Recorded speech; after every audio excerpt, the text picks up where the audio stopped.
Good morning from the ABC Newsroom in New York. New terror attacks by the Viet Cong this morning in Vietnam. ABC's Roger Peterson reports from Saigon. American Marines took a pounding from Viet Cong mortar, artillery, and rocket positions early this morning. There were two separate attacks on the outpost of Dong Ha, just below the demilitarized zone. One in the early hours killed 3 Marines and wounded 9. A much larger attack at mid-morning found more than 152-millimeter shells pounding the base and airstrip. There is no report as yet on casualties.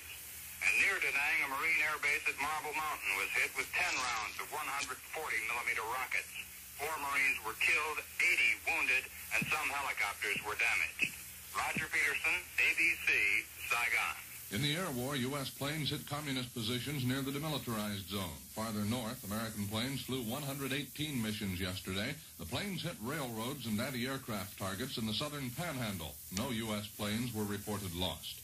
That American delegation leaves tomorrow to observe the elections in South Vietnam. The delegation appointed by the president includes politicians, business leaders, representatives from the clergy, and members from the communications industry. The South Vietnamese elections will be held on Sunday. Coast Guardsmen are searching Lake Erie this morning for 14 skydivers. Through a navigational area, the plane carrying 18 skydivers let the men jump over water rather than over land. 2 men have been rescued, 2 bodies have been recovered, the other 14 missing. Search operations are continuing, and the Coast Guard spokesman, Mike Dooley, told ABC, "We in the Coast Guard have experienced some pretty unusual situations with people in surroundings like this, and we have found that you can really never judge a person to be dead until you find him as such. So as a result, that's why we are going to continue our search. We have seen people live through a lot more than this." Coast Guardsman Dooley also said the search will probably go on for most of the day. One of the survivors, Bob Coy of Springfield, Ohio, tells ABC, "Oh, I was just flabbergasted and stunned. I just couldn't believe it. My next reaction was survival. I just faced toward shore, trying to get as close as I could while I prepared myself to land in the water. I began getting out of my gear as much as I could to make myself as soon as I hit the water, I would be free of the canopy." Bob Coy, the other skydiver who was saved, is Bernard Johnson of West Ridgefield, Ohio.